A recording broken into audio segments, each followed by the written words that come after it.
Buenas tardes, bienvenidas, bienvenidos.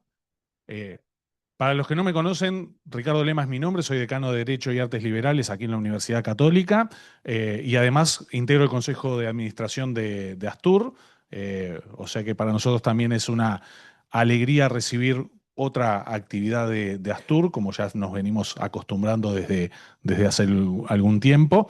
Esta va a ser la primera de un ciclo de charlas que tenemos previsto para este año, o sea que a estar atentos porque seguramente les va a estar llegando otras invitaciones. Pero bueno, hoy tenemos una charla, hicimos cruzar el charco al doctor Nicolás Iano. Él es médico geriatra y gerontólogo, lo digo bien. Yo dije que era decano de Derecho, o sea que medicina no es lo mío, disculpen si cometo algún error.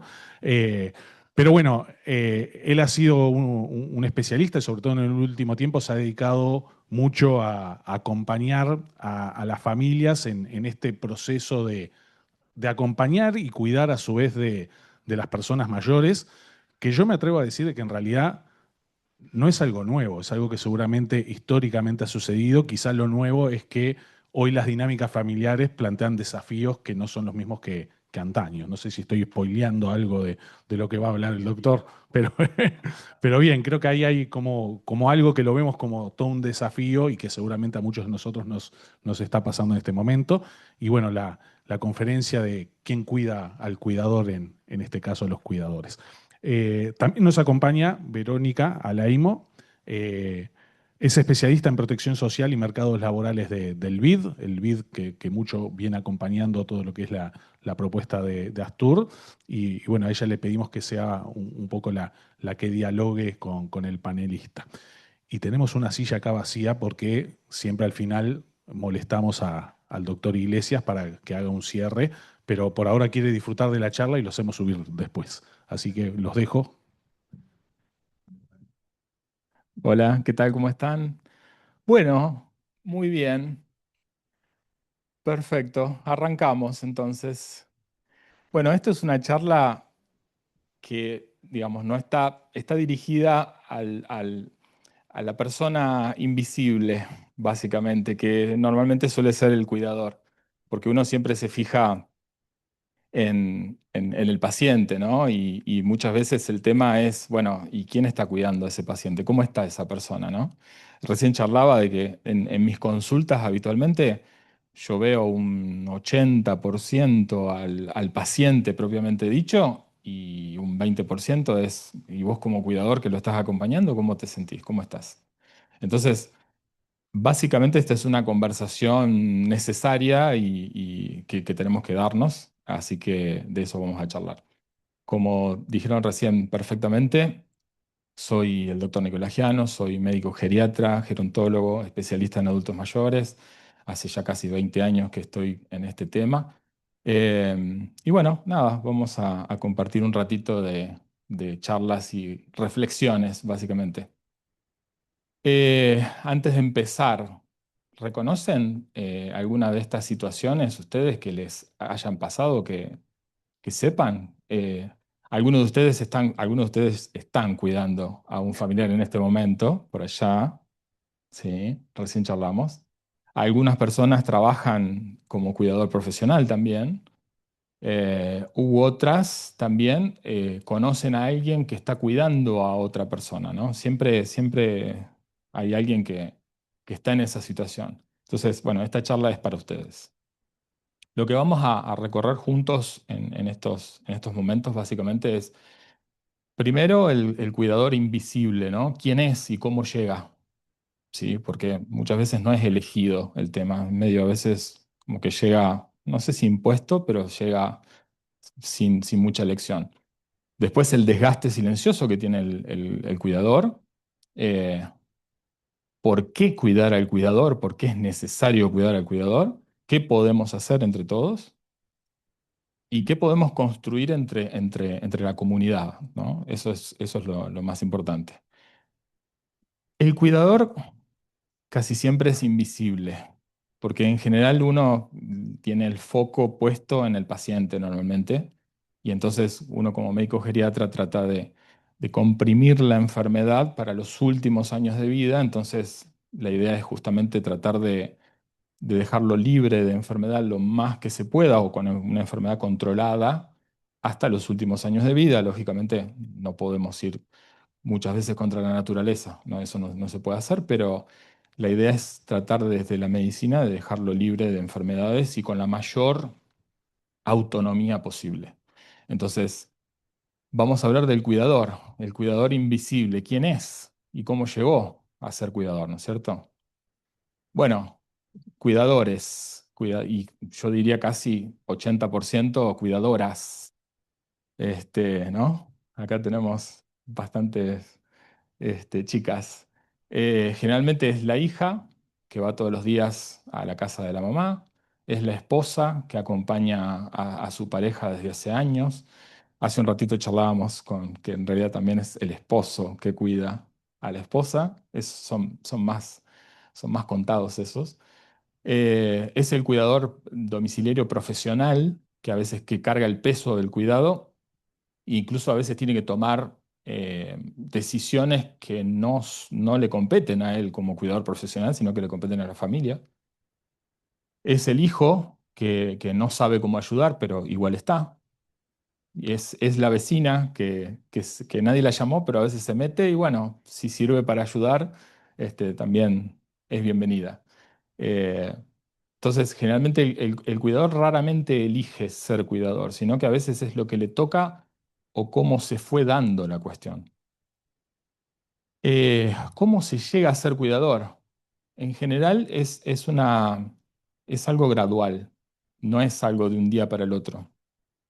Primero, generalmente tiene que ir a la casa porque por ahí el adulto mayor no toma bien las pastillas, entonces tiene que ir a dejarle la medicación, asegurarse que la tome bien. Después ya no se cocina o no come bien, entonces tiene que quedarse mediodía cocinando o acompañándolo al médico. Después se queda casi media jornada y queriendo sin querer se queda en algún momento las 24 horas, los 7 días de la semana. Esto es algo gradual, progresivo, que se va dando en cuestión de meses o años, ¿no? Esto no es rápido. A veces hay situaciones en las cuales el adulto mayor sufre una caída, una fractura, y ahí el cuidado es 100% inmediato. Entonces ahí son las crisis familiares que vemos todos los días, que veo todos los días. Bien, también hay un tema de culpa, ¿no? Hay un gran tema de culpa del cuidador. Y es que si no lo hago yo, ¿quién lo hace?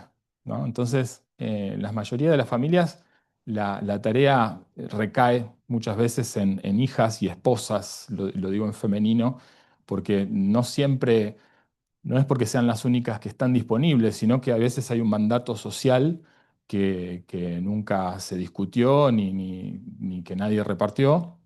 Y ese mandato es, la mujer se encarga de los niños, de los adultos y de los enfermos. Entonces, a veces llega de esa manera. Y después también a veces, que habíamos charlado también anteriormente, hay una simbiosis que se produce entre el cuidador y el paciente cuidado, en lo cual ninguno de los dos quiere meter una otra persona más adicional, porque el cuidador se siente que, digamos, tiene que responder el 100% de las cosas y el paciente está acostumbrado a una sola persona. Entonces, a veces existe esa simbiosis que tampoco es muy buena. Todo este tema, todo este tema empieza a causar lo que se llama el desgaste silencioso, ¿no? Es decir, eh, a medida que va pasando el tiempo, empiezan los síntomas, digamos, del cuidador. Y los síntomas son cansancio que no cede, es decir, está cansado todo el tiempo, aunque duerma, irritabilidad, a veces alguna pequeña cosita desencadena una reacción muy, no sé si decir violenta, pero es una reacción bastante complicada. Dificultad para concentrarse porque siempre está pensando en la otra persona, entonces tratar de concentrarse en una sola cosa pensando en otra es complicado.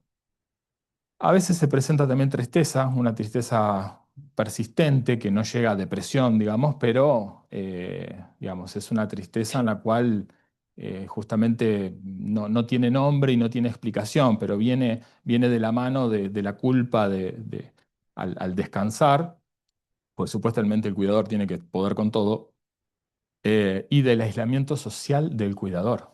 El cuidador en esa tarea que nosotros charlamos, de que empieza despacito, de a poquito, y llega un momento de 24/7. Desde el punto de vista social es al revés, va perdiendo eh, relaciones sociales, relaciones laborales, etcétera, para dedicarse al cuidado, porque no podés estar en dos lados al mismo tiempo. Entonces, la cuestión es que acá, digamos, no es debilidad del cuidador, sino que todos esos síntomas que charlamos forman parte de la sobrecarga. Entonces, los cuidadores no están enfermos, están agotados, están quemados.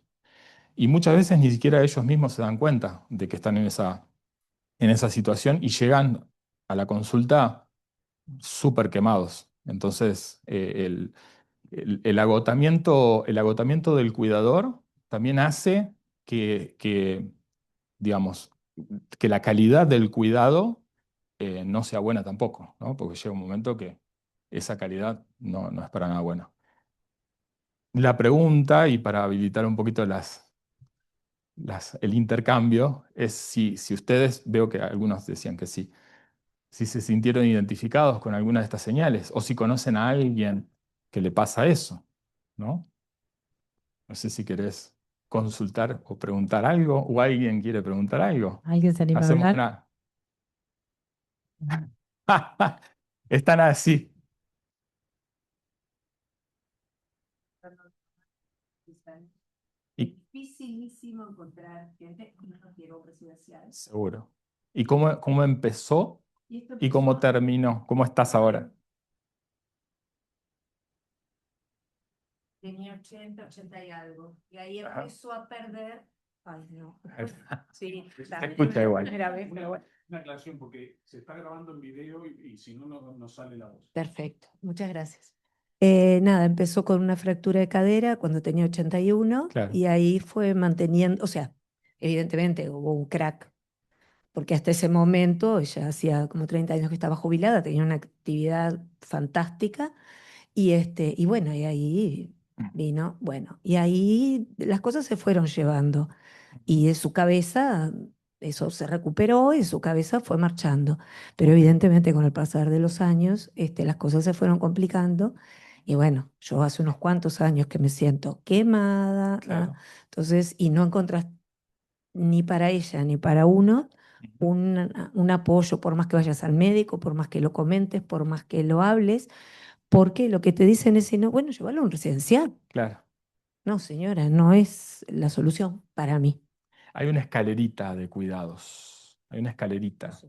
que depende del grado depende del grado de dependencia, ¿no? Si el grado de dependencia es bajo, se puede tener algún tipo de cuidado básico. Si el grado de dependencia es intermedio, puede estar en casa. Pero ya cuando el grado de dependencia es alto, a veces no queda otra que la residencia, ¿no? Pero porque llega un momento que no, digamos, necesita un cuidado que no le podés dar en casa. Básicamente es eso. Justo vinculado a eso por ahí, porque también es varias cosas que dijiste, ¿no? Pero primero, cuando comentabas de ese 20% de tu consulta que dedicas a la persona, al cuidador, yo no sé también cuánto, a veces, más si está la persona cuidada al lado, si ellos sentís que se sinceran y qué tipo de apoyo uno le puede dar a ese cuidador en una consulta, como para que, porque creo que también eso también vinculado a la simbiosis, ¿no? Uno Sí, creo que se crean resistencias sí. y por ahí un poco lo que le pasa, uno siente que nadie es perfecto para cuidar por ahí a su mamá o eso, pero a veces es difícil encontrar. Ah, sí. Sí, bueno, es un Suele desafío y pasar. estamos trabajando con Fundación Astur en eso, después les podemos contar un poquito. Tenés que armar una residencia en tu casa, básicamente. Sí, es muy difícil eso. No, justamente, a ver, con el tema de la consulta, muchas veces lo que hacemos es, eh, a veces lo hacemos por separado, o a veces entra el cuidador primero y después el cuidador con el paciente, o al revés, o terminamos de charlar con el paciente sale, espera un ratito y yo charlo con el cuidador.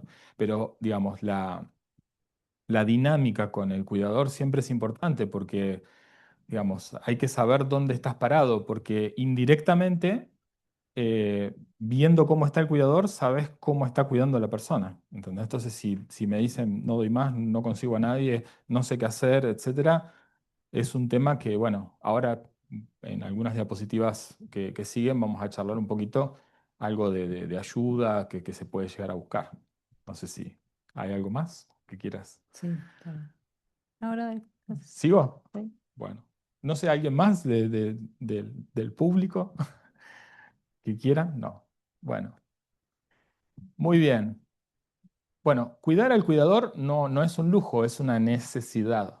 Es casi una condición para que el cuidado funcione, porque si no, el cuidado no va a funcionar. Acá tomé un poco tu idea de la azafata. Bueno, la cuestión es así. Bueno, ¿por qué vamos a cuidar al cuidador, no? Cuidar bien exige mínimamente estar bien con uno mismo, ¿no es cierto? No es una cuestión de egoísmo, sino de sostenibilidad en el tiempo. Acuérdense que todo esto lleva meses o años. No es cuestión de 10 días, 15 días, etcétera. Son años. Entonces la sostenibilidad es fundamental. Eh, el cuidador exhausto obviamente no puede dar la calidad de atención que requiere, eh, y el cuidador también se agota si nadie lo releva. El amor alcanza, lógicamente, pero no es suficiente. Y esto, lo que charlábamos antes, es que le hizo acordar a ella lo que nos dice la azafata, ¿no? Cuando te subís al avión, que te dice si hay una descompresión en la cabina, máscaras van a caer, etcétera. ¿A quién le dicen que se ponga la máscara primero? Claro, porque si no, ¿qué pasa? Si no, no podés asistir al otro. Entonces es algo así, está buena la metáfora. La metáfora es esa, digamos. O sea, si no te cuidas vos, no podés cuidar al otro. Entonces por ahí viene el tema. ¿Qué necesita el cuidador? El cuidador necesita varias cosas. Primero, que se le reconozcan los límites de su cansancio, es decir, eh, digamos, se le tiene que reconocer su tarea y si está 24 horas, 7 días de la semana, evidentemente algún tipo de cansancio va a tener. Necesita que se le reconozca que tener permiso para descansar y ese permiso es interno y externo. El permiso interno es la culpa. Es decir, si yo no cuido, ¿quién cuida? Entonces, si yo no cuido, tengo culpa porque no me doy la posibilidad de que otra persona venga y lo cuide o la cuide. Y el permiso externo es de la familia, de decir, bueno, apoyémoslo, mandemos una cuidadora, veamos si nos hacemos cargo nosotros, etcétera, de descargar y descontracturar un poco al cuidador familiar. El apoyo concreto es eso, justamente, decir, bueno, determinados días o determinadas tareas las hace otra persona, no las hace el cuidador familiar. Entonces, ese es el apoyo concreto, no es, pobrecito, sos cuidador, qué lástima, seguí así. La cuestión es esa, y que lo escuchen, lógicamente, porque a veces se van acumulando palabras que no se dicen y llega un momento que explota. Entonces, esa es una de las cuestiones más importantes, ir descargando, digamos. Vamos al tema de qué podemos hacer, ¿sí? Acciones concretas, cercanas, posibles. Primero, la idea siempre es tratar de compartir la tarea. Es decir, el cuidado no tiene que recaer en una sola persona, sino que hay que ver si hay más familiares, si cada familiar tiene algún rol claro, si se habló de esto en familia o se fue dando solo. Eso también es importante. A veces una cuidadora profesional, algunas horas a la semana, descomprime mucho al cuidador y descomprime la situación familiar. Hay familias que llegan, que son una locura en el sentido de las peleas internas porque hay que cuidar a mamá o papá que se cayó. Entonces, ¿quién lo cuida? Se empiezan a mirar entre ellos a ver quién le toca. Y bueno, si sos hija única, no tenés a quién mirar, tal cual. Bien, y esa es la otra, compartir Y para eso es algo que va ir creciendo, ¿no? Porque la tasa de fecundidad está cayendo, cada vez las personas tienen menos hijos, entonces creo Ahora que vamos a también hablar de es eso. un tema. Ahora vamos a hablar de eso justamente también.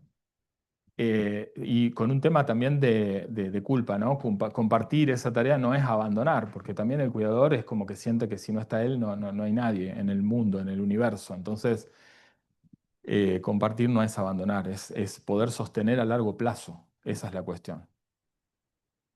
Después, el descanso del cuidador. Hay descanso que es real y descanso que no es real. Entonces, el descanso que es real, mejor dicho, empezamos por el no. El descanso que no es real es sentarse al lado del paciente sin hacer nada, pero estando alerta. O mirar el celular en la misma habitación, o dormir con un ojo abierto a ver si me llama, eso también, o esperar a que haya algún tiempo para mí que soy cuidador. El descanso real justamente es tener tiempo propio, sin estar en función de la otra persona, es salir, es caminar, es encontrarse con alguien, es volver a retomar las cosas que a uno le gustaban hacer, eh, es tomarse un tiempo, digamos, sin culpa. Eh, la tercera cosa es la ayuda profesional. La ayuda profesional más que nada ordena el tema, porque, o sea, uno puede estar haciendo 50 cosas, pero por ahí ordenándolo desde el punto de vista profesional podés hacer 15 mejor. Entonces se optimiza el tema. Fundamentalmente la cuestión profesional brinda la estructura, la orientación, el respaldo. Como les decía, muchas veces no hace falta más esfuerzo, sino una buena dirección. Y, perdón que te interrumpa, Sí. esa ayuda profesional, porque a veces los cuidadores no tienen tampoco tanta formación, ¿no? Entonces, ¿quién es el que te puede ayudar a ordenar y a estructurar? Los médicos geriatras, primero, médicos geriatras, los psicólogos, los médicos clínicos también, los neurólogos también pueden ayudar, los asistentes sociales. Hay grupos de cuidadores que incluso ahora, tanto en Instagram como en Facebook, etcétera, se empiezan como a visibilizar. Cosas que antes, vieron que yo les decía, ¿no? Que el cuidado es invisible. Yo le digo que esos cuidadores están como en pandemia perpetua, digamos, porque están con su familiar adentro de la casa y no salen de ahí o salen para hacer algunas cuestiones básicas, pero nada más. Entonces son gente que está muy aislada. Y estos grupos, Instagram o Facebook, etcétera, uno ve en los comentarios que incluso se van apoyando entre ellos, qué sé yo, si mi mamá no quiere comer. Entonces, a alguno le pasa algún tip de, no, tenés que hacer probá A, B, C, D, F, G. No se quiere bañar, lo mismo. O qué sé yo, no quiere tomar la medicación. Entonces, como que hay apoyo entre ellos mismos en grupos de WhatsApp o grupos que los reúne. Eh, es importante también hablar de lo que duele. Es algo parecido a lo que charlábamos hace un rato, ¿no? De decir, bueno, poner en palabras lo que está viviendo el cuidador, no dejarlo, este, no dejarlo invisibilizado, básicamente. Saber que la bronca, la tristeza, el agotamiento, eso si no sale de a poquito va a explotar. Entonces, sobre todo cuando hay un tratamiento, un seguimiento que es prolongado. Y la pregunta que yo les hago a los cuidadores de mis pacientes, ¿cuándo fue la última vez que alguien te preguntó cómo estás? ¿No? ¿Cómo estás vos? Esa es la pregunta que yo le hago cuando se va el paciente. Digo, ¿y vos? ¿Cómo estás? Y entonces ahí arranca toda la cuestión. No, que no consigo, que qué sé yo, que mi mamá, que qué sé yo. Pero bueno, es importante hablarlo, ¿no? Y después también tenemos el tema de la comunidad, o sea, no es solamente el cuidador, la familia, sino que se amplía un poquito más. Y ahí también el tema fundaciones, etcétera, ahora lo vamos a ver. Esta la voy a decir después. Primero va esto. Eh, o sea, cuando la comunidad cuida al cuidador, cuida también al adulto mayor. Parece como un trabalenguas, ¿no? Pero la idea es que una comunidad conectada, este, acompaña al cuidador y un cuidador acompañado mejora el cuidado del propio paciente. ¿En qué? En ejemplos simples, fáciles, de todos los días, ¿sí? Es decir, por ejemplo, yo le puse 4 o 5 ejemplos. No sé, Juancito lleva 2 días sin aparecer en la plaza. ¿Estará bien? Eso piensan los vecinos. Vamos a golpearle la puerta a ver si necesita algo. ¿Sí? A veces en las grandes ciudades por ahí no se da esto, pero en las ciudades más chicas o en los pueblos a veces se conocen entre todos. Entonces, eso puede suceder. No sé, José el carnicero le lleva a Rosa el pollo todos los lunes porque sabe que lo cocina. Entonces, fíjense, y la farmacéutica que conoce los nombres de los clientes de la cuadra, sabe los medicamentos que toman, las dosis y sabe cuándo se le terminan los medicamentos. Fíjense que en esas 3 o 4 cosas están solucionando algunos problemas que tiene el propio cuidador. La alimentación, el tema de la medicación, el tema de la movilidad, etcétera. Digamos que como que si hay gente que también colabora, puede llegar a ayudar al cuidador. ¿Qué más? Bueno, detrás del cuidador hay una historia, ¿no es cierto? La hija que cuida, ahí está la hija que cuida. La hija que cuida y que no duerme tranquila hace años, que a veces renuncia a su vida laboral y social. La esposa, o el esposo en este caso, que cuida a su pareja enferma mientras envejece, que pasa muchas veces. El adulto mayor tiene 85 años y quien lo cuida tiene 83. ¿Se entiende? O lo mismo. Entonces, claro, ¿quién cuida a esa persona de 83 años? ¿No? Eh, bueno, el cuidador domiciliario, el cuidador profesional, que sostiene a veces situaciones complejas sin el reconocimiento suficiente y que tiene que tomar decisiones que las debería tomar la familia. Y después también tenemos el hijo que siente que nunca hace lo suficiente o al contrario, el hijo que nunca está cuando se lo necesita, ¿no? Porque esa es la otra. Y acá viene un poquito el tema de mirar un poco para adelante lo que charlábamos recién del envejecimiento poblacional. Vivimos en una sociedad que envejece, ¿sí? O sea, cada día hay más adultos mayores y más necesidad de cuidadores familiares, de cuidadores profesionales y hasta ahora hay hasta robots que están entrenando de cuidado. Que eso se viene dentro de algunos años, se viene, ¿eh? Entonces, claro, ¿qué es lo que pasa? Yo recuerdo allá en el 2010, cuando terminé la especialidad, etcétera, nos decían, en el 2050, como vienen los censos poblacionales, en el 2050 la población mayor de 85 se multiplica por 10, como vienen los censos, ¿no? Y la de 65, perdón, se multiplica por 6. Entonces, la pirámide poblacional ya no es tan pirámide, ya es más campana. Entonces, menos nacimientos, como decías vos recién, más adultos mayores y eso requiere cuidados y otras tantas cosas más, ¿no? Desde el punto de vista también social, desde el punto de vista económico, etc. Son otras discusiones que nos recontra superan. Pero digo, ¿estamos preparados para ese envejecimiento poblacional? Esa es la cuestión. Volviendo al cuidador, la idea es que, digamos, si no cambiamos la mirada, el desgaste va a ser cada vez mayor. Eh, y cuidar al cuidador es esto, es involucrar a las familias, a las instituciones, al Estado, a las organizaciones comunitarias. Necesitamos fundamentalmente, el cuidador necesita redes de apoyo. Eso cuando vos no conseguís gente, ahí necesitas una red que te apoye, de decir, mira, yo tengo una cuidadora, pero los sábados no puede venir. Entonces necesitas la red, justamente, porque si no estás sin red. Este, bien.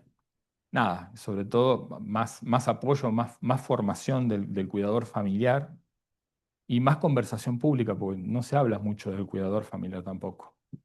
Y empatía, por supuesto. Bien, no alcanza a veces preguntar cómo cuidar a nuestros mayores, sino nos preguntamos al mismo tiempo cómo estamos cuidando a los que cuidan, ¿sí? Y acá dejé algunos tips prácticos de los que charlamos hace un tiempito. Yo los dividí en sin costo, con costo accesible, digamos, y después para familiares que a veces se hacen los distraídos, que esos también hay. Entonces, lo, lo sé, sí, ya saben cuáles son los familiares que se hacen los distraídos. No, está todo bien, está perfecto, está cuidándolo 24/7. No sé, yo me desentiendo. Eh, nada, sin costo, reuniones familiares Esto muchas veces lo trato en el consultorio porque me utilizan a mí como autoridad para decirle a la familia, che, mirá que tiene esto, esto y aquello, hay que hacer A, B, C, D, F, G. Bueno, ¿cómo se reparten esa tarea?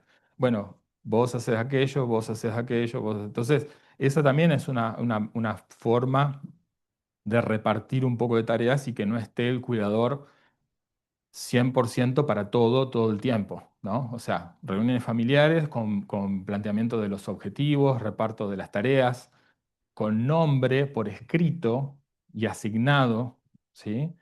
Después también plantear el turno libre o el día libre del cuidador, que a veces ni siquiera hace falta que sea un día. A veces con 2, 3 horas, con una mañana, alcanza para descomprimir un poquito. Los grupos de WhatsApp de los cuidadores, la formación de cuidadores en videos cortos de YouTube o cualquier otra plataforma. Y después también tenemos con costos, que son más o menos accesibles. Un cuidador profesional algunas horas a la semana para descomprimir, consulta con psicólogo, médico, geriatra o trabajador social, etcétera, como para orientar en el cuidado y que por lo menos si se van a desgastar y hacer una tarea que tenga una finalidad, digamos. Y después, bueno, para cuando hay familiares distraídos, generalmente son las listas visibles con las tareas y a veces cambiar las preguntas en el sentido de decir, bueno, en vez de decir, ¿me podés ayudar? Es el jueves necesito que acompañes a papá al médico. Esto cambia la pregunta, ¿no? No es ¿me podés ayudar? Es necesito tal cosa. Y lo que me hacen a mí, pedir al médico justamente usando la autoridad para generar compromiso en la familia. Su turno. Hasta ahí he llegado. Muchas gracias. Los escucho. Hola, gracias. No sé si alguien del público quiere hacer alguna pregunta. Yo voy. Yo voy.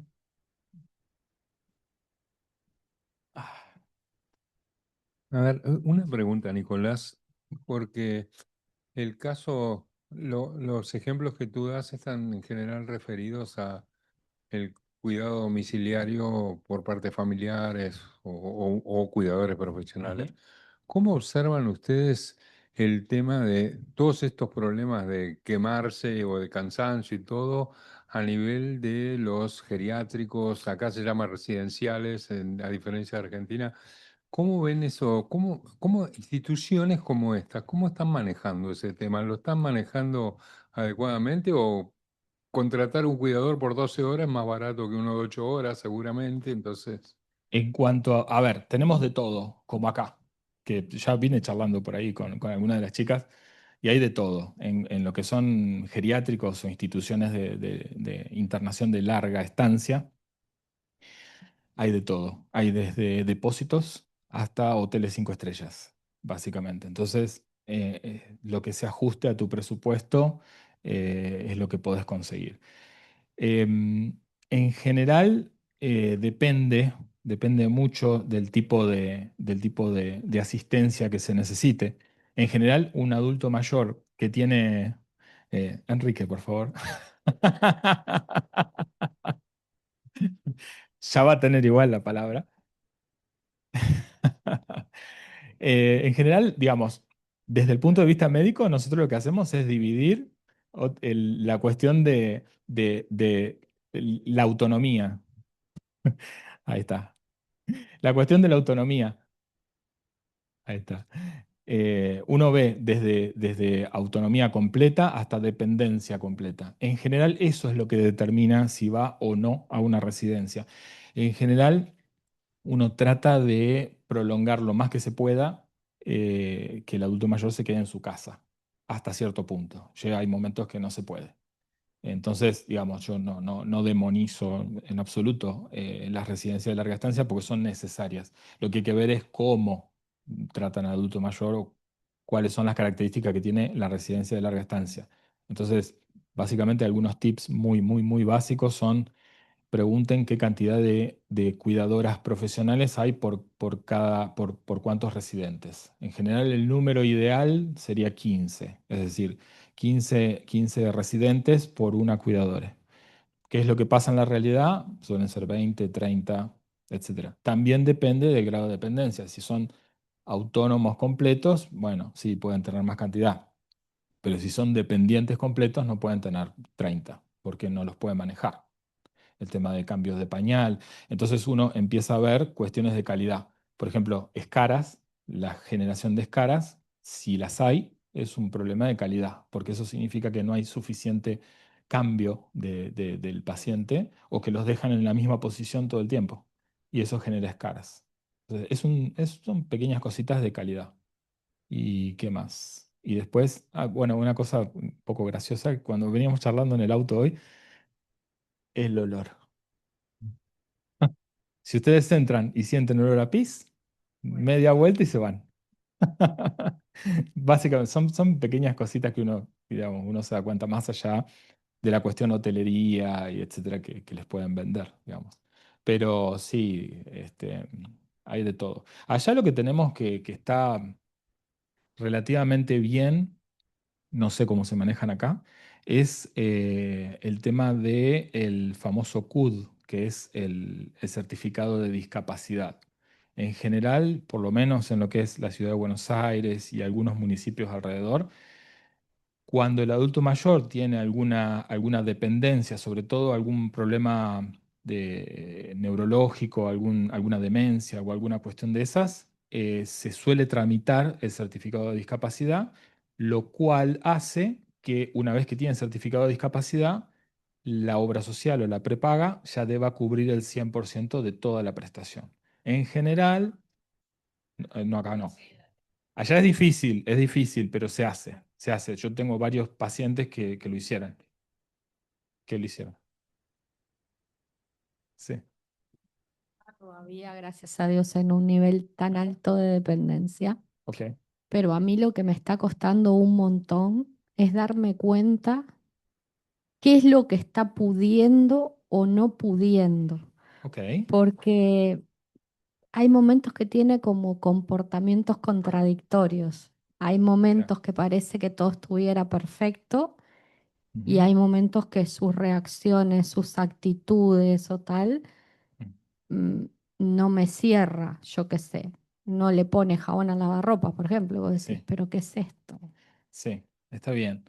Bueno, ahí te puede ayudar. Nosotros como geriatras tenemos varios tipos de escalas. Nos gusta hacer escalas de todo. Y hay escalas de dependencia. Entonces uno va viendo qué cosas va teniendo y va obteniendo un puntaje.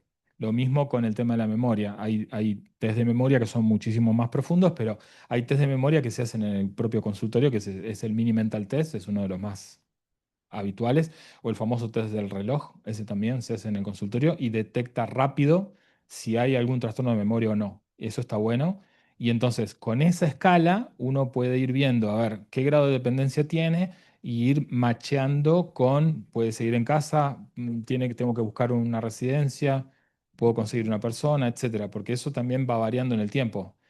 La demencia, en este caso, no avanza de una semana a la otra, avanza en meses o años ese deterioro, es un deterioro lento y progresivo, que a veces hay pacientes que vienen y me dicen, de una semana a la otra se demenció completamente. Entonces voy a decir, no, hay algo más que está pasando y generalmente es alguna cuestión clínica que está pasando, alguna infección urinaria, alguna deshidratación, alguna baja de sodio, lo que fuera. Eso, ¿cuántas demencias he curado con antibióticos? ¿Entendés? Por Entonces, ahí tu recomendación entonces sería hacer una consulta, ¿no? Con un geriatra o con sí, un psiquiatra que pueda hacer psiquiatra estos no. test, ¿no? Psiquiatra no, psiquiatra no, psiquiatra no. Ah, No, a ver, ¿cómo lo llevas? ¿Cómo lo llevas, no? ¿Cómo lo convences? Vamos al médico que te va a recetar, te va a ver y te va a recetar algunas vitaminas, algo para que estés mejor. Eso es. Es eso, ahí empieza como que no es, a ver, te van a evaluar, a ver si podés seguir en casa o no. No, ahí la resistencia es 100%. No, no, no. Y se le dice, sí. No, pero muchas veces yo le digo, mostrarle mostrarle mis videos y ahí vas a hablar con este doctor. Y entonces, y a veces dice que los pacientes hablan conmigo al video le hablan. Entonces digo, bueno, ahí ya estamos en el horno. Pero bueno, en fin, nada, básicamente es eso, digamos. o si no vienen, yo voy, digamos, si están dentro del área que puedo atender. Pero más allá de eso, la idea justamente es por lo menos tener una escala y decir, bueno, ¿dónde estamos parados? Porque no sabes dónde estás parado. Entonces, al no saber dónde estás parado, si no tenés diagnóstico, ¿qué tratamiento le vas a hacer? ¿Por dónde empiezo? Entonces, nada, primero siempre se hacen los controles clínicos. Eso sí, con cualquier médico clínico que ustedes conozcan, etcétera, controles de rutina siempre, porque cualquier alteración clínica, la que fuera, el adulto mayor responde distinto al adulto joven. Entonces, el adulto mayor responde con deja de dormir, empieza a estar ansioso y no se sabe por qué, deja de dormir, deja de comer, empieza, o al contrario, empieza a estar en la cama las 24 horas dormido. Entonces, uno dice, a ver, hubo un cambio, acá hubo un cambio. Y ese cambio en general se debe a alguna cuestión clínica que normalmente es reversible. Entonces hay que encarar por ese lado para poder volver. ¿Y qué más? No sé si hay algo más. O me fui muy por las ramas. No, yo solamente una cosa, o sea, que es una cosa que me preocupa y me toca de cerca, que es cómo le hacemos entender al cuidador que necesita cuidado, Ah, ¿verdad? Porque lo que me toca de cerca a mí, o sea, yo no soy, digamos, nada, no conozco nada de eso, pero me da la impresión de que está teniendo algún deterioro psíquico y físico. De, ¿cómo ¿El, le hacemos entender? el Porque cuidador tiene el deterioro físico psíquico o el paciente? el ¿O paciente, ambos? pero no, el paciente sí lo tiene, ¿verdad? Pero a mí me da la impresión, por eso digo, a mí me da la impresión que desconozco todo el tema, que también el cuidador Sí, está entrando en esa onda. sí. Entonces, yo digo, ¿cómo le hacemos entender que Mm, ese cuidador necesita cuidado? sí. Yo no Esa, sé cómo hacer. esa es la simbiosis que hablaba recién. Esa es la Y el simbiosis. burnout, ¿no? Que también que Claro, uno se quema y la, la- sí, es una mezcla de cosas. Primero es la simbiosis de yo no puedo estar sin vos, vos no podés estar sin mí. Entonces yo tengo que ser el 100% para vos. Em, y después es justamente como es algo tan lento y tan progresivo, el cuidador no se da cuenta dónde se metió. Entonces, a veces sirve mostrarle algunas reacciones que tiene el cuidador para decir, mira, ¿se acuerdan de esos 6 puntos que charlamos? De que cansancio crónico, angustia, irritabilidad, reacciones, no sé, tira un vaso de agua al piso y se armó la Tercera Guerra Mundial por eso. Sin embargo, es porque viene acumulando otras cosas antes, ¿no? Pero por ahí mostrarle algunos síntomas, decir, che, mira, veo que te está pasando esto, te está pasando aquello, te está pasando aquello, me parece que necesitas algún descanso y siempre arrancar por algo básico y tranquilo, ¿no? Decir, no, ya no podés cuidar más, ahora viene otra persona completamente, sino, mirá, si querés podemos ver 2 horas a la semana, que venga una persona que te reemplace para que vos puedas salir, para que puedas hacer tu vida, etcétera, como arrancando por eso y mostrándole ese deterioro que está teniendo e introduciéndolo, digamos, de a poquito la cuidadora o una cuidadora profesional u otra persona que lo vaya reemplazando de a poquito algunas horas al día. Generalmente se puede arrancar por ese lado. Si el cuidador ya tiene demencia, bueno, ahí no sé qué grado de demencia tiene como para entender esto. Ahí ya es un gran problema si tenés 2 personas con demencia, ¿no?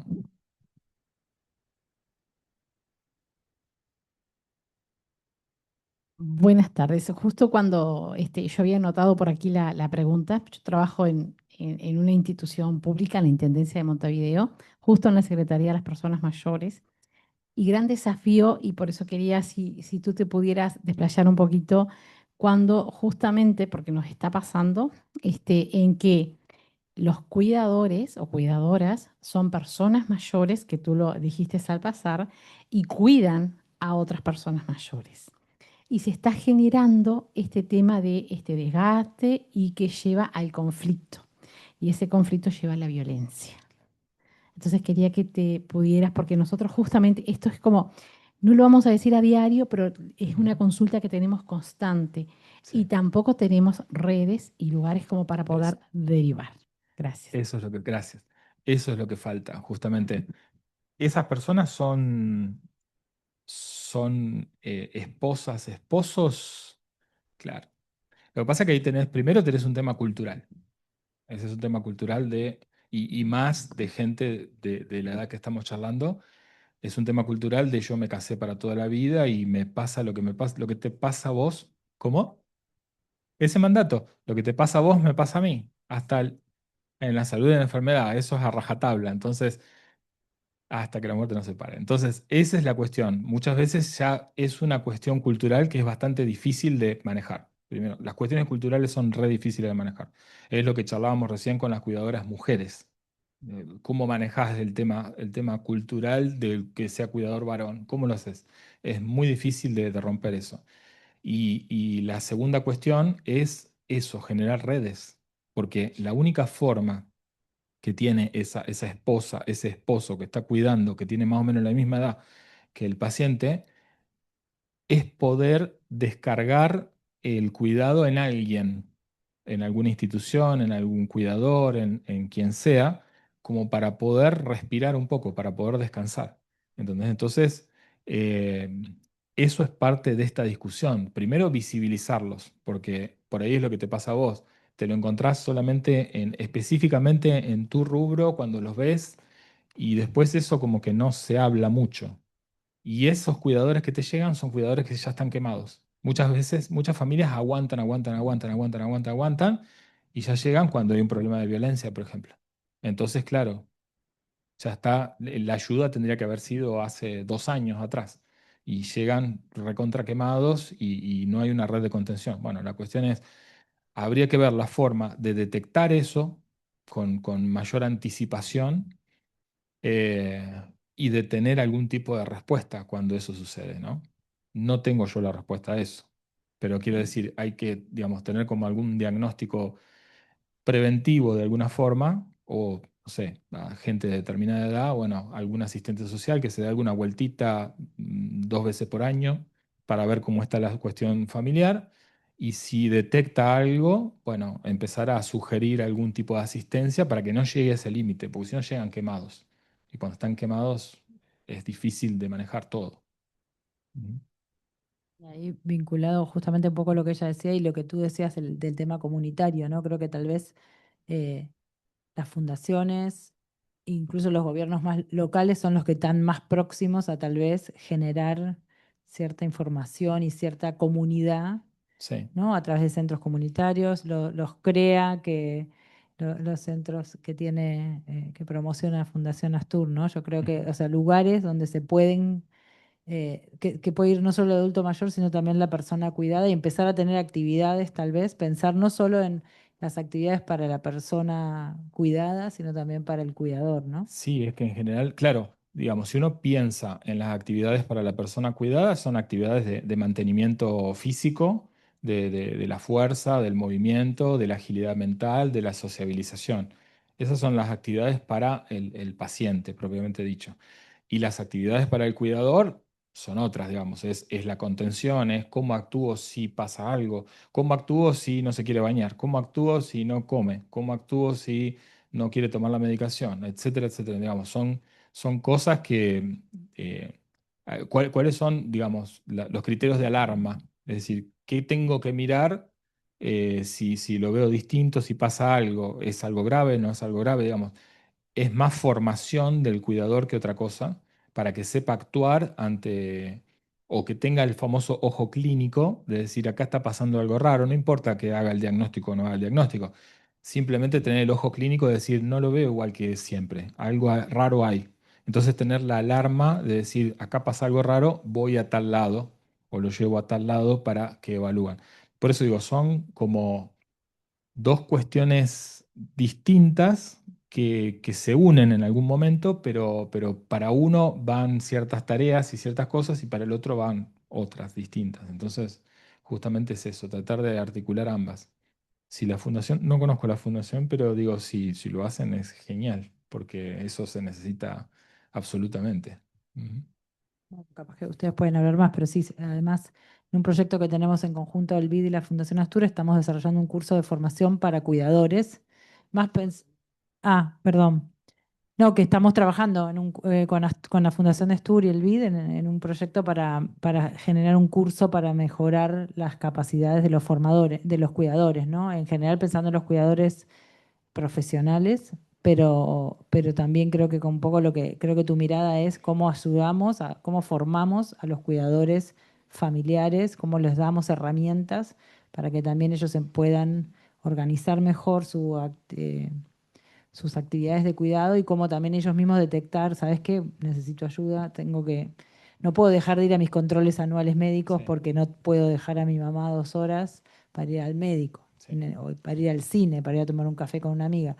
Sí. Entonces, todo tiene mucho, puede ser con formación. ¿Más alto? Ah, em, Perdón. Ahí estoy hablando más alto. Eh, Eso creo que, no sé cómo ves vos también desde una mirada más desde la política pública, qué se puede hacer desde fundaciones, o sea, cómo acercar. Yo creo que hay dos cosas, hay una parte como de sensibilización y de comunicación básica, y como en un segundo nivel ya pensar más en en la formación, ¿no? Obviamente desde la política pública lo que vos decís, el tema de los cuidados cuando empiezan los costos, es ver cómo se financia todo eso, eso es otro tema que creo que escapa a la charla de hoy, pero, pero un poco como eso, qué herramientas podemos generar para, Sí, tanto para... digamos, hay como dos o tres capas en el sentido de, primero es la detección, que era lo que charlábamos hace un ratito. Detectar las vulnerabilidades, digamos, es decir, ojo que este es un paciente, a ver, nosotros en geriatría siempre hablamos de fragilidad y nosotros la medimos a la fragilidad. Entonces, tenemos una serie de formularios que hacen que nos podamos saber exactamente qué grado de fragilidad tiene el adulto mayor.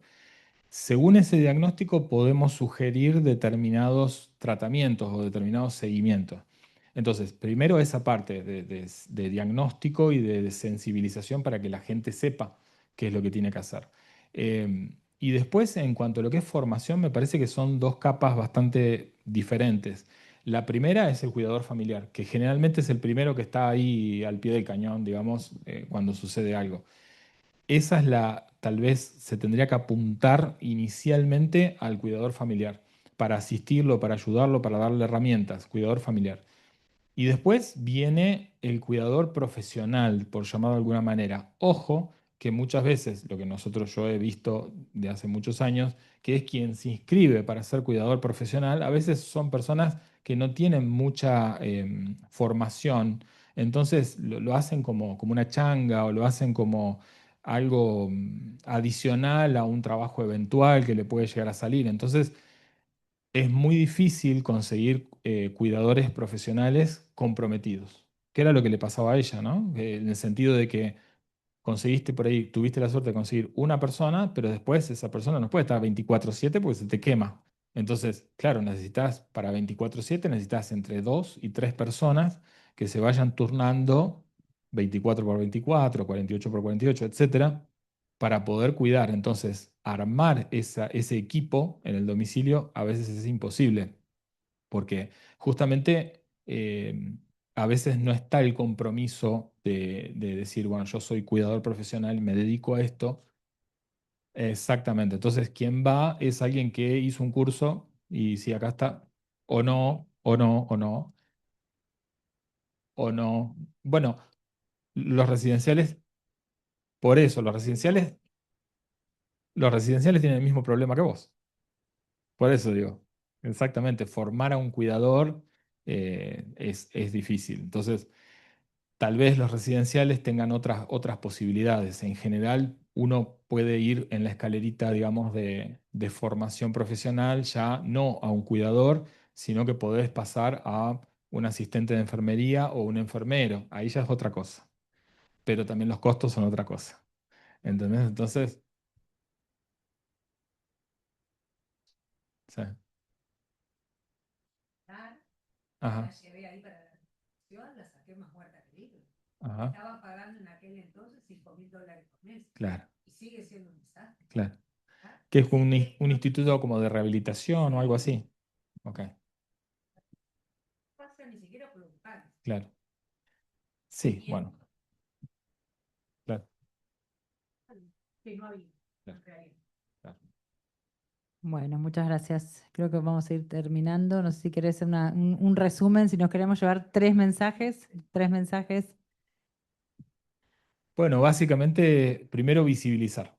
El tema de empezar a hablar es importante. Justamente la idea es que no sea una cuestión oculta o que soslayada de que nadie le presta atención. Eh, la segunda cuestión es valorar el trabajo del cuidador familiar, sobre todo, y tratar de ayudarlo y aliviarlo porque es una tarea bastante pesada, aunque parecería que no, pero es una tarea bastante pesada y que se va haciendo pesada con el paso del tiempo. Y por último, el tema de la formación. Yo iría más por la formación de los familiares inicialmente, por lo menos como la primera cuestión más importante. Y después iría por la otra cuestión de formación más profesional, digamos. Allá hay una pregunta. Bueno, última Última. porque ya tenemos que ir cerrando.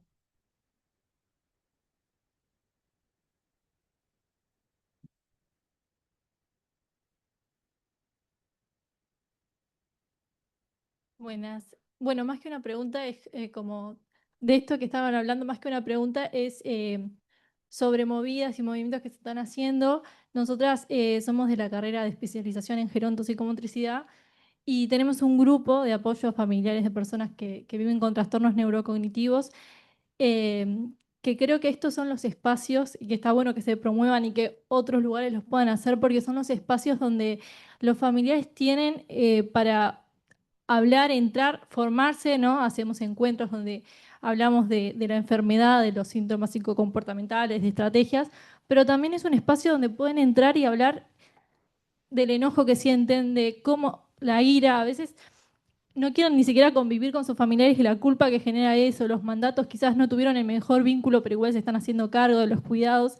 Y esto de tener este espacio, nada, me parece importante que se conozca primero, ¿no? Que existen algunos lugares que son pocos.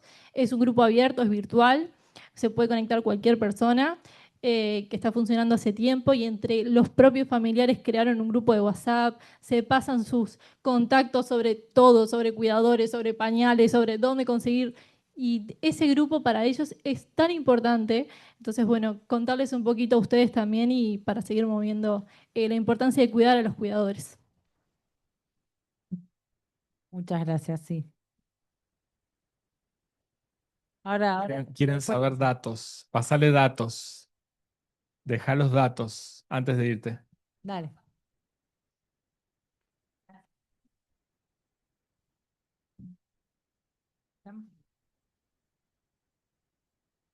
Bueno, muchas gracias. Antes de darle la palabra al contador Iglesias, hay- algún avisito, es la tanda publicitaria, pero acaba de salir en este mes el número de la revista Nuestros Mayores, que es la revista que edita la Fundación Astur, que es gratuita. Además, varios han ya tomado algunos ejemplares de esto y de números anteriores, pero también queremos comentarles que esta presentación y una entrevista, ¿no? También al doctor va a estar en el próximo número que sale en agosto. O sea que también ahí vamos a continuar con este tema. Y bueno, y por supuesto que también la invitación es a conectar estas iniciativas como la que comentaban las estudiantes con la Fundación Astur, porque creo que sin duda es muy interesante generar estas sinergias entre quienes están en las mismas temáticas. Pero bueno, ahora le vamos a dar la palabra a Enrique para poder hacer un cierre. Voy a hablar de aquí. Bueno, muchas gracias por sus palabras y muchas gracias igualmente a usted. Yo creo que este tema, yo creo que es un tema importante particularmente para nuestra fundación que se ocupa de los mayores, pero en lo personal es un tema que me llega directamente porque cuando uno está en la mitad de la década de los 90 ha sido cuidador y ahora es cuidado. Entonces ha visto las dos dimensiones. Es una tarea complicada donde hay un factor que realmente yo creo que cuenta mucho es la relación personal entre el cuidador y el cuidado. Si es alguien de la familia, usted introduce un factor afectivo muy importante que cuenta mucho y que es además muchas veces más impaciente que lo que es el cuidador profesional, es mi experiencia personal. Pero es uno de los grandes temas de la sociedad, porque esto va a ir creciendo. Y yo creo que el tema, por eso que la Fundación ha hecho bien en traerlo arriba de los debates, porque tengo la impresión que gracias a Dios, si seguimos viviendo más, vamos a tener más problemas de cuidado que hemos tenido nunca, gracias a Dios, o a quien quiera dársela.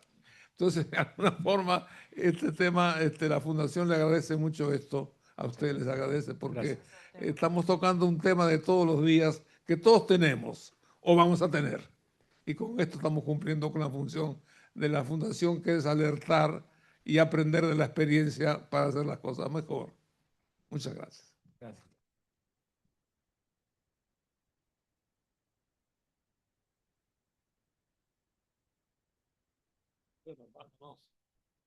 Bueno, no sé si quiere. El cierre ya está hecho.